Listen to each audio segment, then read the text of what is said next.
to cruise, that's right. Welcome back to What Have You. I'm Rachel Jankovic. I'm Becca Merkel. And it's a dull day.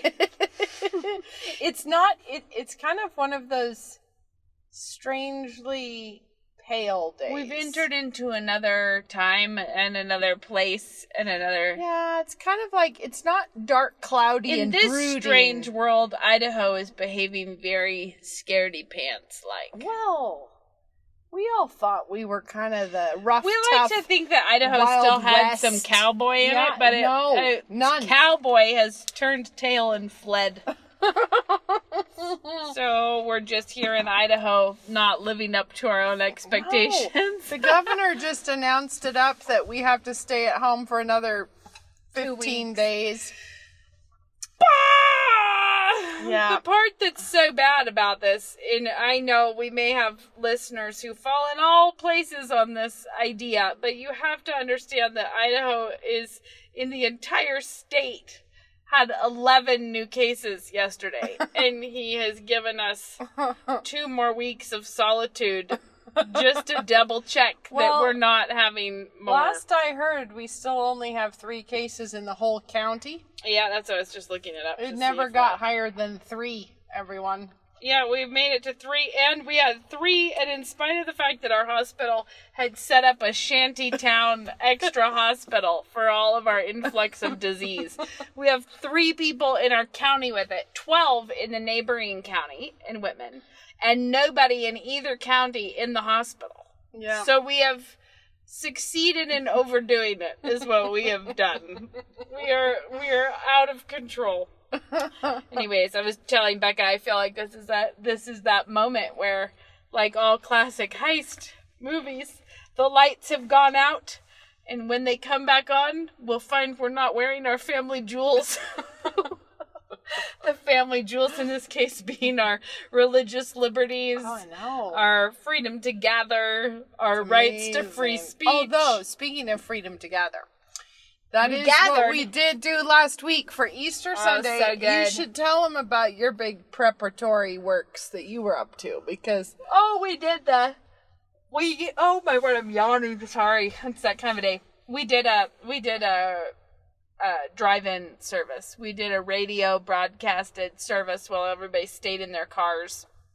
And we prepped communion. So we had little bottles of Sutter Home and communion cups and a slice of bread in a Ziploc type thing in boxes. So then the elders distributed the boxes to the cars, and then the people in the cars distributed it to the people in the cars. It was so moving. We've never done any honking in church at all, and we did a lot of it this time. It was like when he said he is risen, and everyone said he is risen indeed, and then everyone felt like they needed to honk their horns because they were concerned that the other cars might not know that they were enthusiastically answering.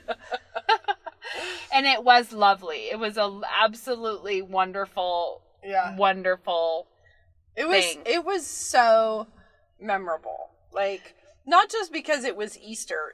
It's like, that was just an interesting... It was memorable because it was really meaningful. Because everybody really... So many people needed to gather with the saints to worship. And we did.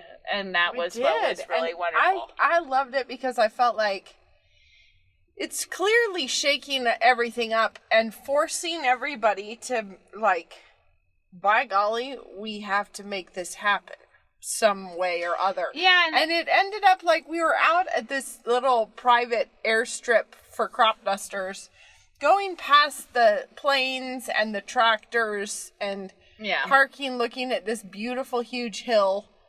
Dad preaching out of a... What was it? Some kind of a trailer. It was like a trailer hitch of some kind. It was just so great. With our communion being handed out by men with orange gloves on and it was so carrying big plastic bins full of boxes. It was very different.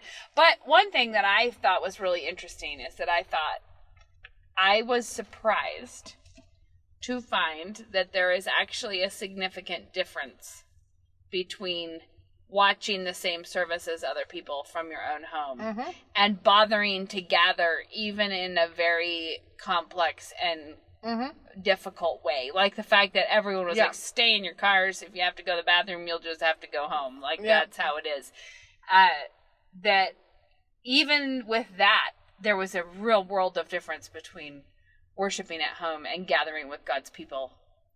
But even there, I felt like the previous weeks where we were doing it at home, it was not the same as just listening to a sermon on a random day. You know what I mean? And this is interesting for us because our church does not live stream our service. No.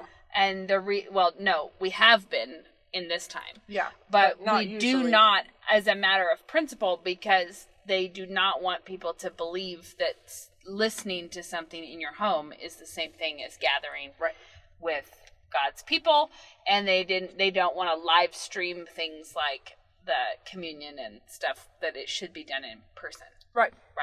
So we share the sermons from our church, not the whole service, which is to say that this is your big chance if you were wanting to come to a whole service of our church. This is your big chance when you can come visit our church, because this is the only time if you can come in the flesh, it won't be on the internet. So that's how it is. Anyways, so that's what we did, and it was a wonderful thing to gather with people, even though we were just honking and waving at each other. Everyone was very blessed by the fellowship.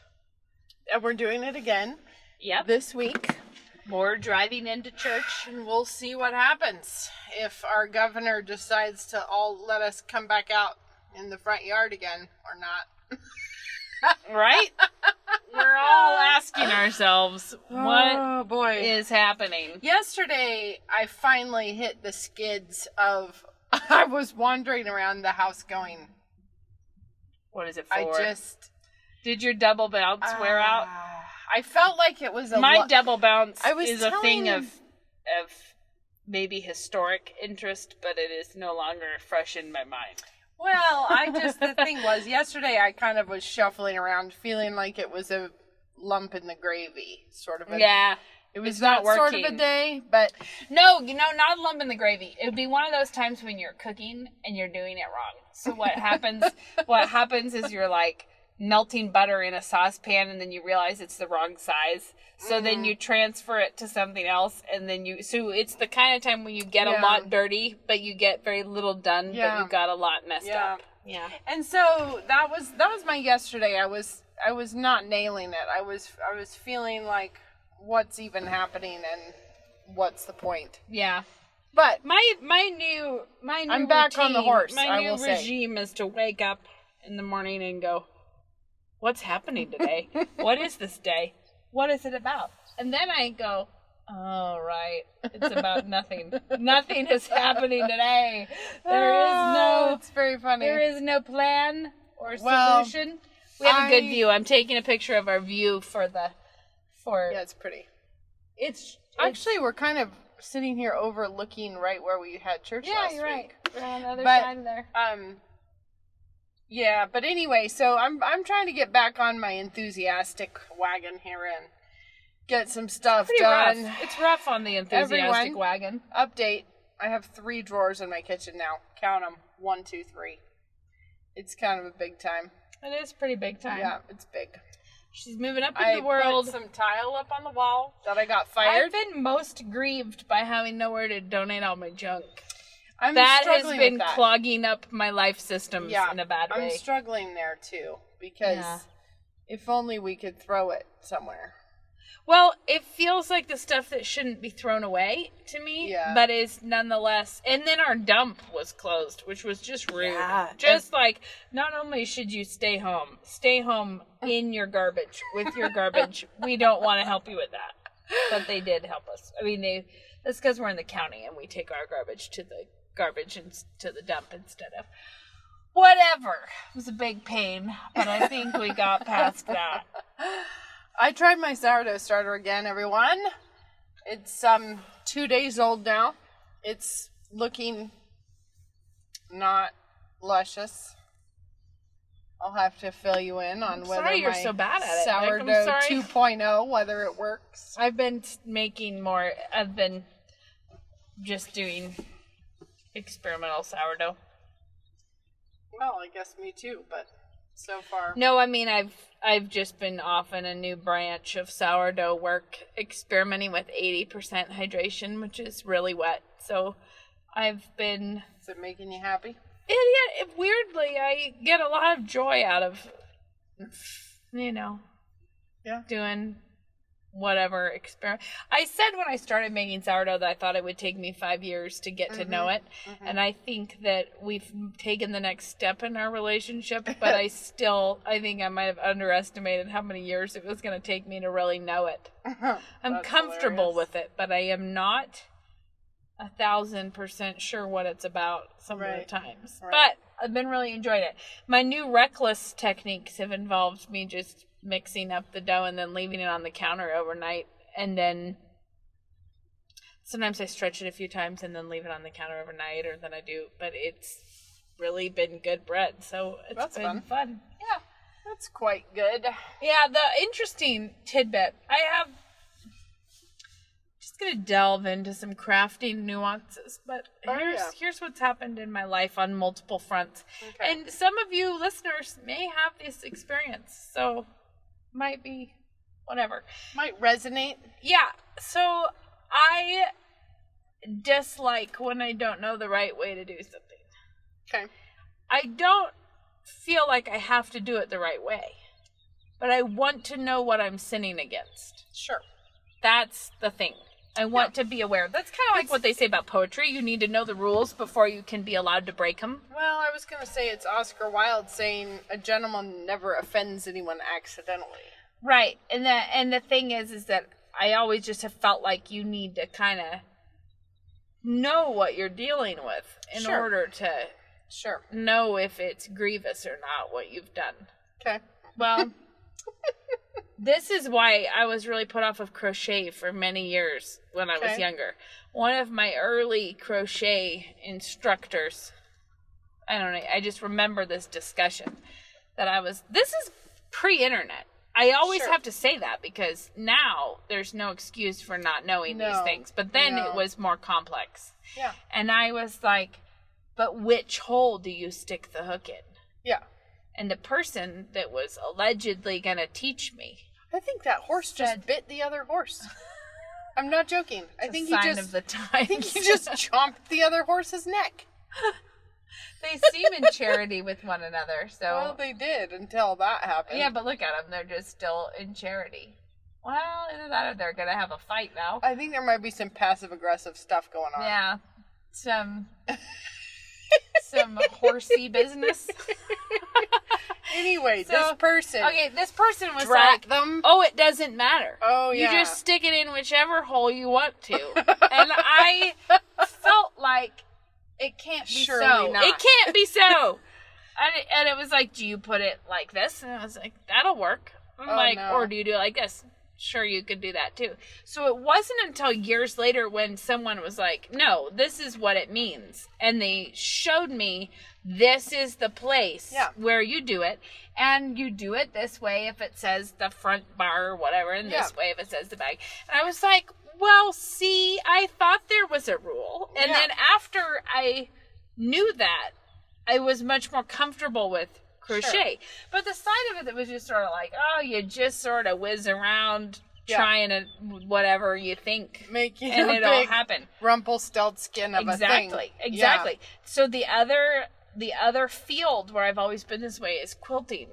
Because I've always felt like there's a deep, deep world of sort of the precision engineers that do quilting. Yeah. that is not my scene. It's also true about weaving that people weave either because they love to engineer things or because they love color and texture, and obviously I'm sure some people do both, but there is a world of weavers that are all about the puzzle, the puzzle engineering side of it. The mathiness of it is the part that they love most. And anyways, but quilting, I always had this idea was like I know that I made it even more. I know that when I tried a quilt block at one time, I was so set on. I mean, I was probably in high school, but I was so set on getting the precision that I ironed just the junk out of every piece, but I think I stretched and warped it monstrously in that effort. I didn't think about the fact that you could misshape it. Right. While you did that. So I think and then it gets this air of the elusive impossibility. Like it's impossible to cut fabric to the right size and keep it the right size. Yeah. Especially if you're going to steam and stretch every little bit of it into terrible shapes and then try to make the seam. And anyways, all of this is to say that I did a friendship quilt. We're working on it still, I guess. I'm like halfway done with it. It's the quarantine.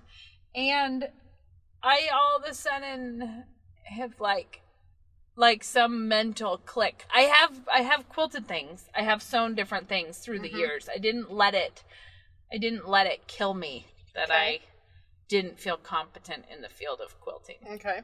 But all of a sudden I feel like I figured out some element of the puzzle where I was like, oh, I get it. I see how this works and why we do this. And then, because little things like which direction to iron the seams, or when they say iron the seam open, they don't mean iron the seam open. They mean open on the right side. I see, these are the kinds of things that I'm like, telling you. One that I got for years. This is not that fascinating. There's a knit direction that is pick up and knit stitches. So it'll be like, pick up and knit 10 stitches down the side of the heel, the back of the heel. So it's like a place where you have to get new stitches going. Well, that direction, pick up and knit, seems pretty straightforward. You're like, okay, I need the stitches on my needle. I should pick them up and then I'll knit them.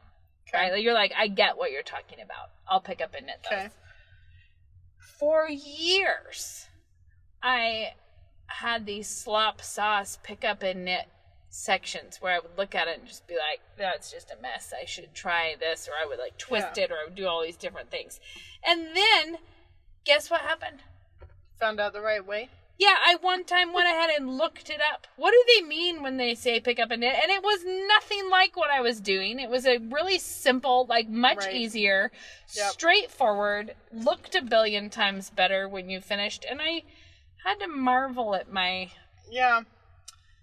the dumbness of having toiled around with it without finding out the right way to do it for a long time. It is always a real blessing when you finally get that little piece. Yeah, so either way, I bought more fabric for another quilt top. Well, nice. That's what happened. Well, I got my quilting fabric out of the basement, the stuff that I designed years ago. Why didn't you give it to me when you did that? Oh, yeah. It's sitting in a stack in my front room on the bolts. That's as far as I've gotten. And I don't actually want to quilt out of it. Because the thing is I didn't design it for that. Like, it is quilt fabric, but I designed it for girls' dresses because that's what I was doing at the time. And it's just, I'm going to put it back in the basement. Well, the one that I bought the fabric for a different one because I just sort of, now I have my attention captured by this. I think a quilt is sort of actually like a puzzle, except you end up with something permanent at the end of it. Yeah, not always pretty. That's the problem. I feel like there's a lot of bad deeds that go down in the quilt world. Well, no, there's a lot of bad deeds that go down in all crafting worlds. This is true. There's a lot of bad deeds that go down in not in the don't craft at all worlds. But see, like when I did design this quilt fabric, I went down to the big quilt market. It was Salt Lake City, had the booth and the whole thing. Met all of the A-list quilt fabric designer celebrity people, which was hilarious.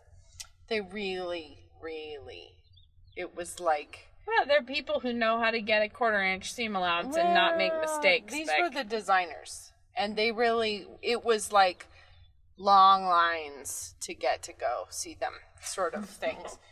But anyway, you just would walk through and look at some of these things that people have slapped together and brought to market. And Like, wow. I feel like some bad stuff. This is probably Tackety, ackety. And this is this is a situation that I struggle with. Back when I was a child, sometime I decided to make dinner. And it was going to be a big fling that I was going to make dinner. Like the fact that I was like, how about I feed us tonight?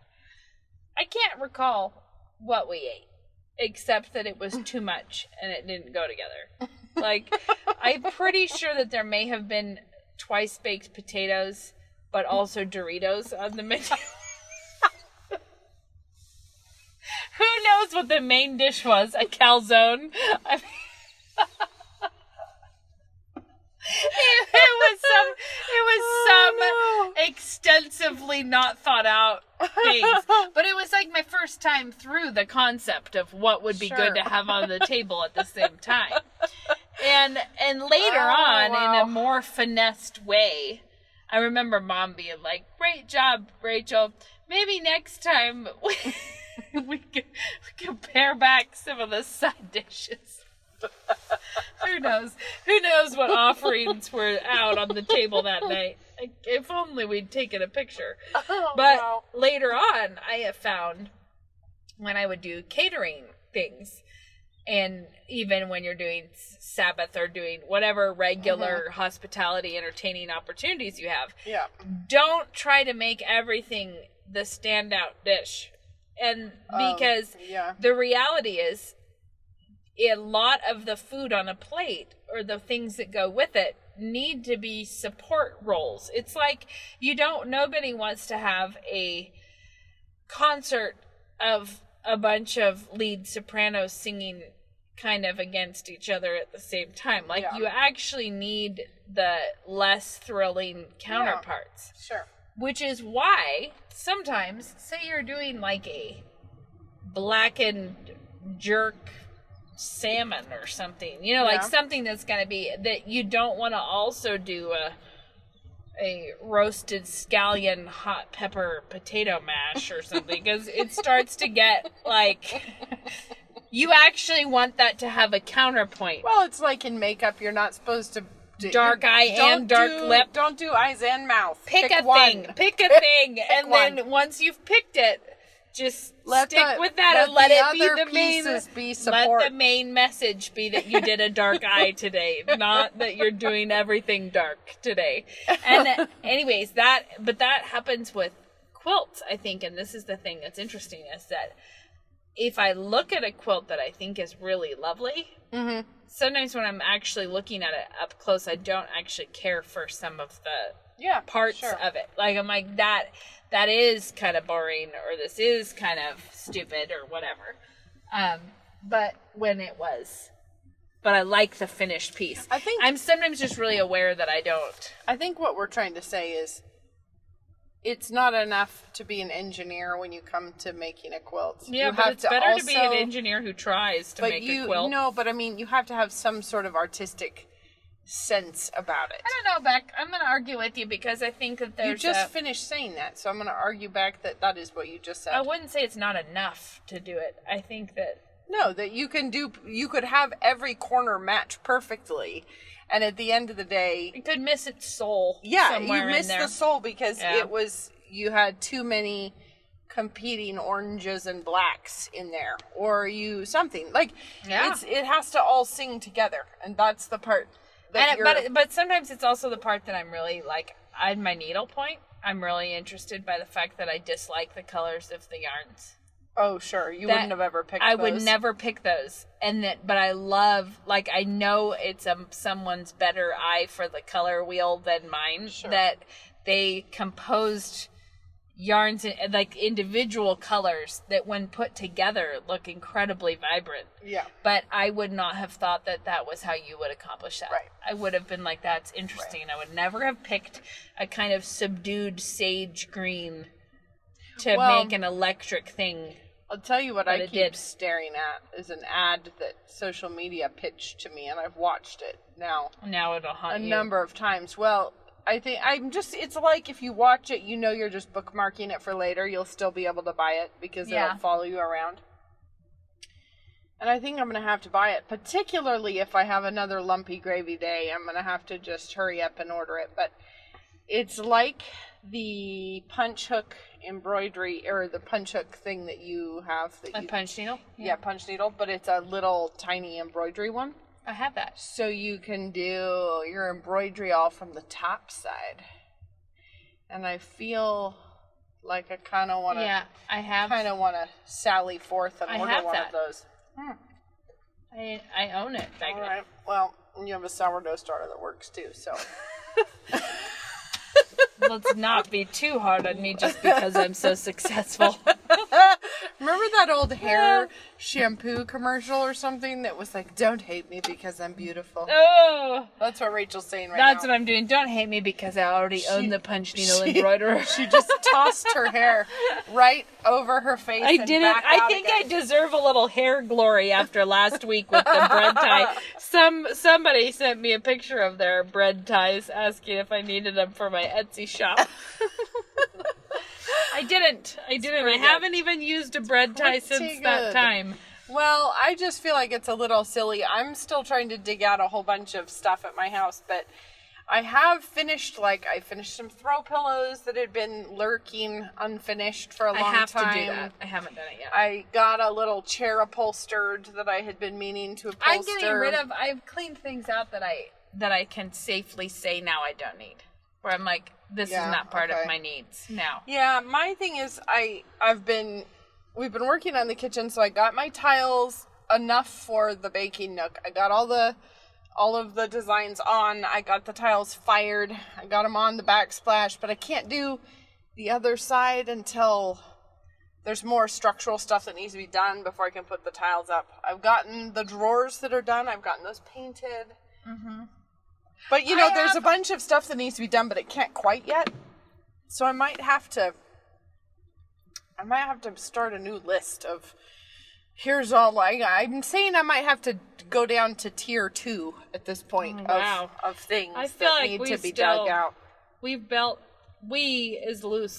built the piece of our counter that we were. Yeah, why was he using our table saw last night? What are you guys working on?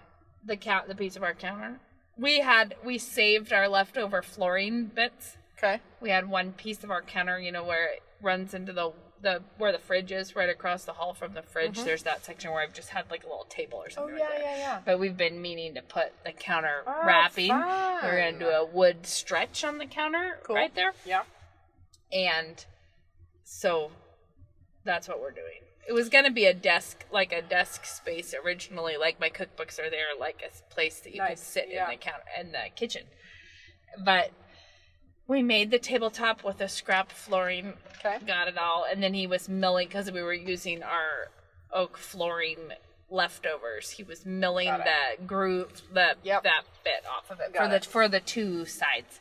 So, or the four sides, I guess, but for the side pieces. So, what I was going to say, this is changing the subject here randomly, but I still think it's an important subject, so I want to talk about it. Because in these times of quarantine, there's a lot of dealing with yourself that has to happen. Because there's a lot of the busyness of life and being out and about and having a hectic schedule that keeps you from self-reflection, sort of. Yeah. There's enough distraction going on in life. Mm-hmm. And so I think it's really likely that for a lot of our listeners, this is a time that is drawing your attention to sad things, kind of. Drawing your attention to just the things that feel unsolvable or heavy or sure. I don't know, I think in terms of baggage, sin from your past that is haunting you in some way, or how to, this just seems like a time when your regular life is not covering up that. Yeah. You know what I mean? Things have changed to the point where you're maybe having more time in your own head than you usually would. Sure.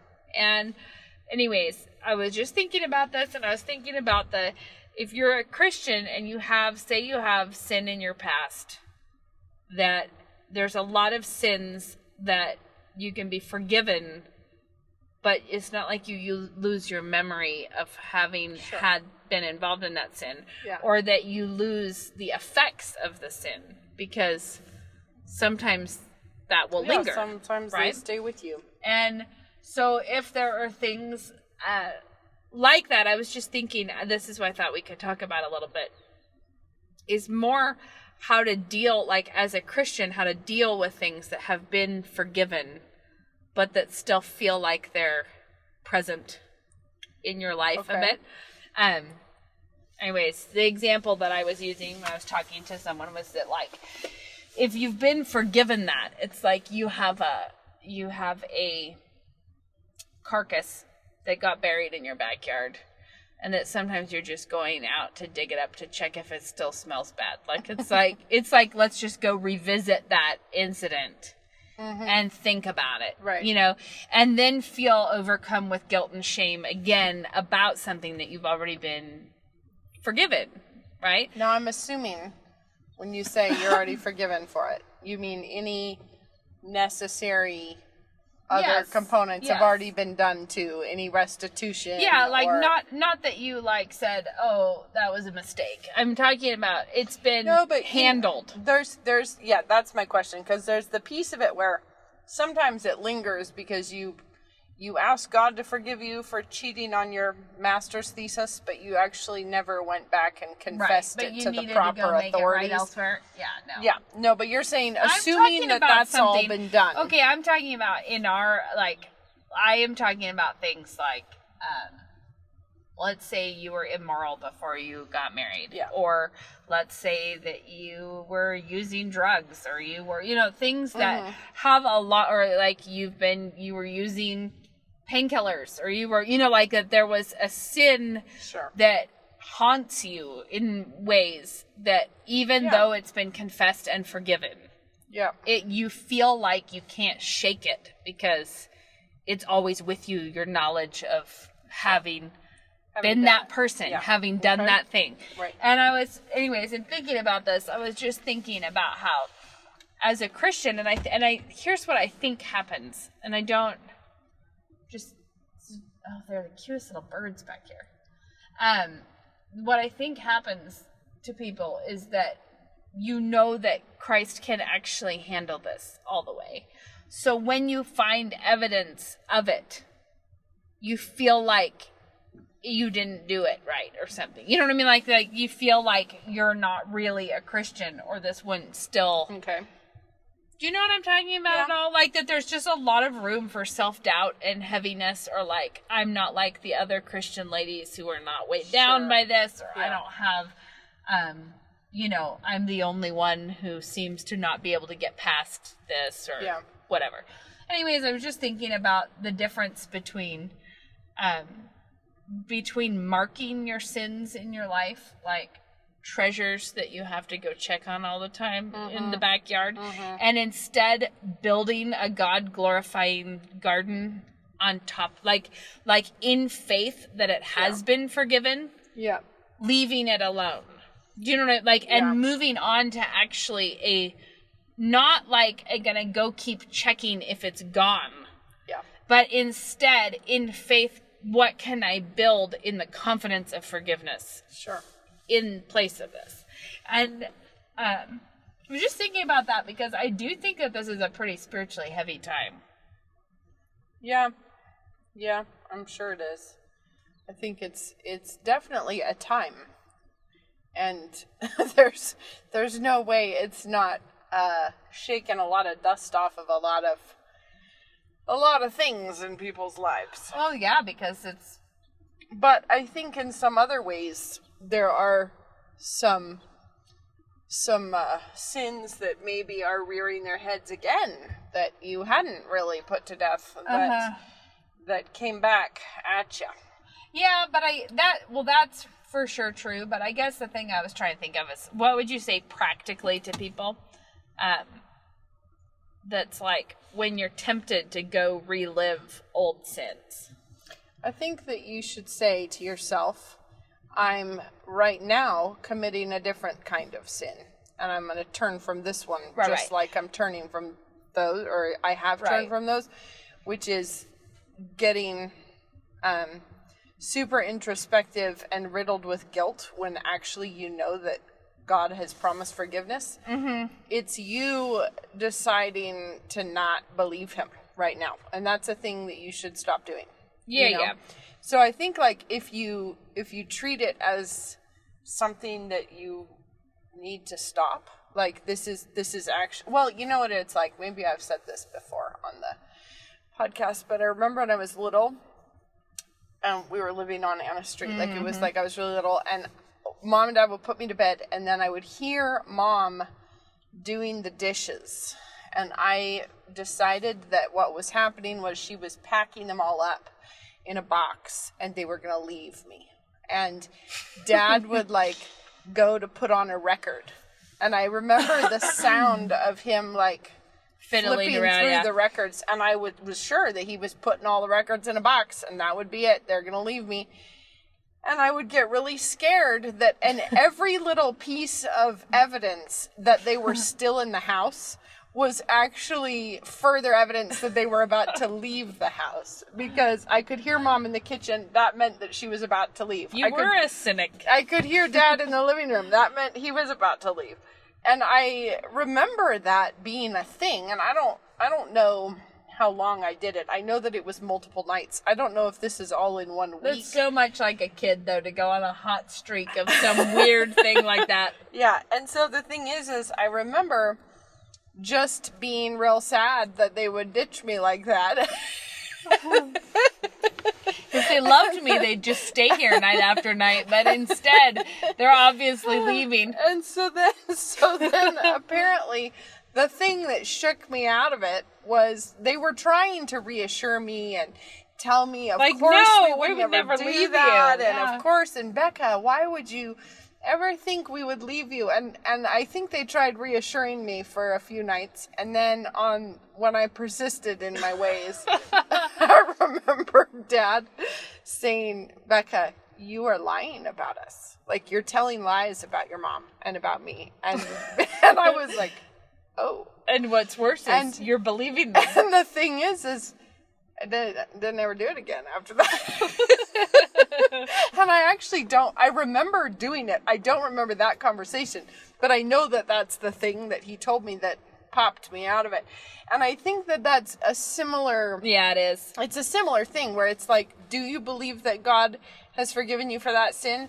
Well, stop telling lies about him then. And also stop acting like, stop acting like his forgiveness is actually something that he did to throw it in your face all the time. Yes, but what Right? I mean is, like, in the same way that I was capable of taking all the evidence that they were still there and flipping it Right. into they're not going to be in a minute, I think the same thing can happen. You can look at all the evidence of God's goodness in your life, and you can weave that into the narrative of how you're not actually forgiven.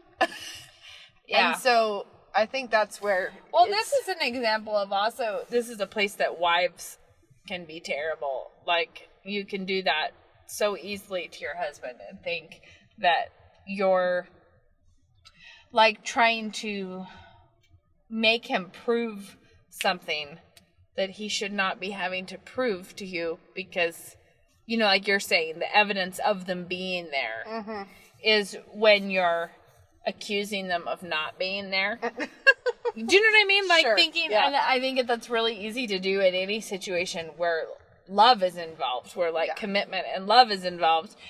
And also what you said reminded me of when I was pregnant with Shad, and I was just sure something was wrong.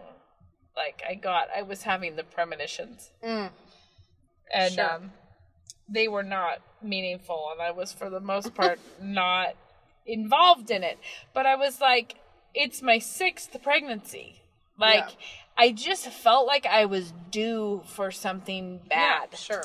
Yeah. Right? Like, I had it too easy. Like, I had twins that were healthy. I had, like, it just felt like I was due for, like I was a statistic that had run out of gas. Yeah, sure. And it was time for my bad statistic. Yeah. And, but Luke used that analogy, actually, being like, it is just like saying, that, well, my parents have fed me every day and provided for me every day so far and loved me so far. So any minute they're going to lock me in the bathroom and starve me. Like now is the time when the fatal blow will fall. Like this is what this has all been about. My lucky streak will end. And it was it was so funny because I really needed to think of it that way and realize that, like, no, obviously God doesn't treat us that way. And if there was a hard providence coming, he would provide for it. It would be part of his loving care for us, not like a switcheroo into something else.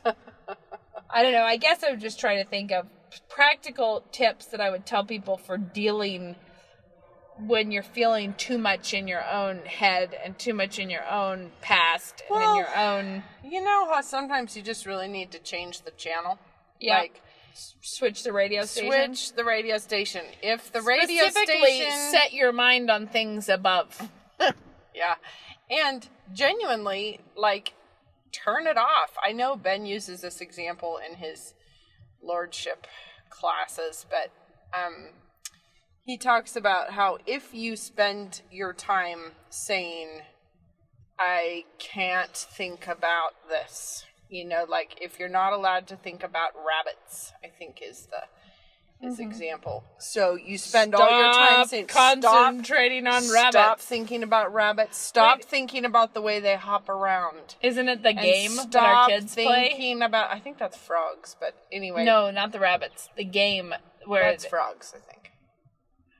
Frogs. Yeah. I just remember that all it is that all they say is, I lost the game. Yeah. I lost the game because you lose it by remembering that you're playing it. Yeah, but if you spend all your time being like, I can't think about their little ears and I can't think about the tail, stop thinking about the hopping. Oh, no. And then the way their little nose wiggles, like, stop thinking about that.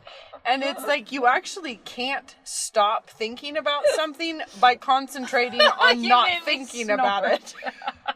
I snorted and yawned in one episode. If you instead were to begin thinking about pelicans and you were to start thinking about the way they behave, then that's actually a good way to stop thinking about rabbits. Infinitely more effective. But as long as you are focusing on not thinking about it, yeah, and it's actually, not I think going to work. I think there's a few good flags that you can think of like things that you should just be like, that's a good sign to change the station. Yeah. But that's what I mean by change the station. Don't sit and tell yourself all about and the ways don't try to turn it into a void. Like, I'm gonna think of nothing because I can't think of rabbits. Fill your mind with something else. Like, don't, like, if you're be dwelling... busy then. Yeah, if you're dwelling on the old sin, then the way you're gonna pull out of that nosedive is not by telling yourself, don't think about it. Don't think about the way that you snorted cocaine back in the day. Whatever it is. Like, don't think about all the bad consequences of the time. Yeah. Just or change even, the channel. I'm just going to say another really popular way to reflect too much on the wrong radio station is to relive conversations of when other people were unkind to you. Well, that's a terrible thing to do anyways. Yeah, but it's also muy popular. And if you find yourself ever having one of those little saucy conversations with someone in your head where you're telling them what for and you're getting your comebacks polished up. You should have a moment right then to be like, cancel that. Not if you're good. living too much in your imagination like that, where you're imagining the situation where you can unleash that comeback that you had worked on, you know, that's or just... even if you're just quoting what other people said that you didn't like to yourself in a worser tone of voice. Like, basically, if you found the worst parts of the movie and you just watch that little 2-minute clip over and over and over and over and over in your head, it's just unhealthy. It's like every part of it is bad. Just do something else. Yeah. Do something else. Do something productive. And don't sit and tell yourself not to do that. Get up and go do something else. One of the reasons that I got into knitting when I had the passel of children, when they were little, was the fact that it was mentally challenging, and that I would sometimes, like when I was giving them a bath, I can remember trying to figure out how you would shape a shoulder. Or how would you do this? Like, it was a mental puzzle that I would think about, and then I would periodically research briefly during the day, and then I would finally get my chance to try it, and I would try it. And the thing is that it was good to keep your head on a channel that was not, I've been working all day. I'm so tired. Nobody here offers me cheese. I just have to offer them cheese. Everybody spills the craisins and steps on them in this house because nobody cares about me. I'm like, another dirty diaper. It's only been an hour and a half since the last dirty diaper I had to change. For a little relief, I'll turn on Facebook and read about all the atrocities of the world. Yes, and then I will actually just was hearing from... And then research those atrocities. Yeah, I just was... Oh, my gracious, googly moogly. Somebody recently was messaging for...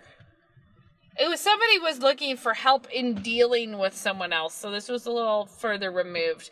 But it was someone who if what I gathered briefly was correct, it was a woman who was out hunting all acquaintances who may have used a vaccine to tell them they are no true Christian, and they are... Yeah, I mean, it was someone who has clearly lost all sense of proportion in what are the main things that we should spend our time doing. And, you know, like just where you've really, but the reality is that's what happens when you have your mind on an unfruitful channel, and then you're at every free moment going to freshen up on more outrages to fuel that fire, instead of just trying to be productive and, you know, putting your mind in a different channel. The other channels are more fruitful channels. Yeah. And productive things. Yeah. My most recent channel is these random thoughts about quote blocks. You know, where you're like, whoa, I think I figured something out I never figured out before. This is really interesting. And I also got new yarn for a new weaving project, so that's exciting. Well done, you. Yeah, it'd be better if I was getting it all done, not just thinking of getting it done. Yeah, I still have to teach classes from far afield. And I'll tell you my real deep fear. I have to make these videos. To make a video, post a video. Make a video, post a video. And did I already say this on the podcast? I know that they're all listening to me at double the speed. And I'm going to be the Alvin and the Chipmunk happening. Yesterday I was like, don't you people do that to me. Don't you listen to me on double the speed. And I was definitely getting the like, we did it. Oh, I definitely... My kids have been doing it. It's like, it's so rude. It's so uncharitable to listen to a person on 2 times the speed. That is uncharitable. I know. I feel like it's a violation of basic Christian justice principles. Okay, so I did have a tip as we're ending. I was going to say this should be our tip. Good. I'm glad you remember that, because I had a mental note to have that be our tip. So, as you all maybe know, our brother, N.D. Wilson. N for noodle. D for duck duck. Wilson. Yes. He has the Ashtown Burial series. Which would be a great thing to read in quarantine. Yeah, you should. For everyone. You should read it yourselves. It's great. Yes. So he wrote, it is called the Ashtown Burial series. And book 4 has been causing people gloom and sadness for a long time by not having come out yet. Yeah, the end of book 3. There was a big shuffle around his publisher. I actually don't know what all went into that, but it is a series that is short 1 book. We gotta get the final book. So he's doing something that is so super fun. But Random House is being difficult about it, I think, and so that was why they're doing it this way.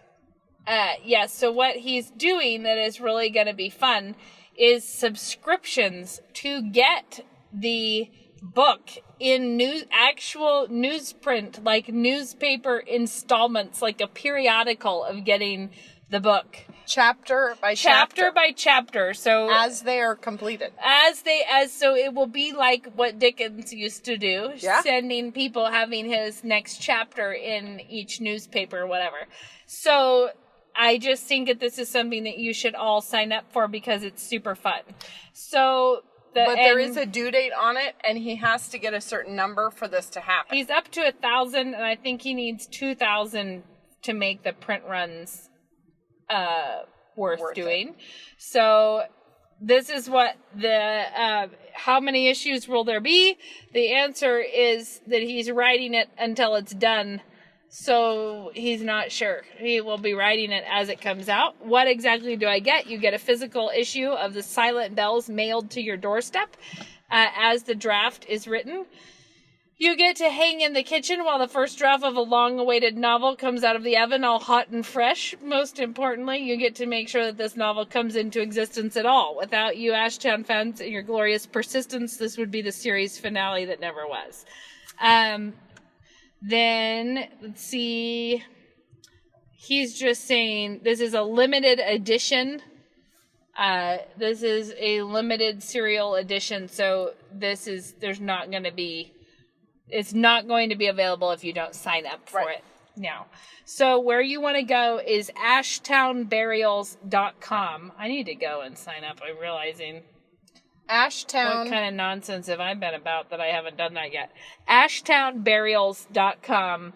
Go sign up. Your kids will love getting newspaper chapters of a novel in the mail. And it's like $3, I think, and you'll be charged as they ship. So it's like $3 for this to be mailed to you. Yeah, so fun. And you need it. Buy one for all your friends. But you have to do it right now because I think the deadline is Monday. Yeah, so go do it. And I know we're going to have multiple copies coming to our house. Yeah, I better sign up for it real quick while I'm talking about it. How many copies? What do I need? How many kids do I have? 7 copies? Yeah.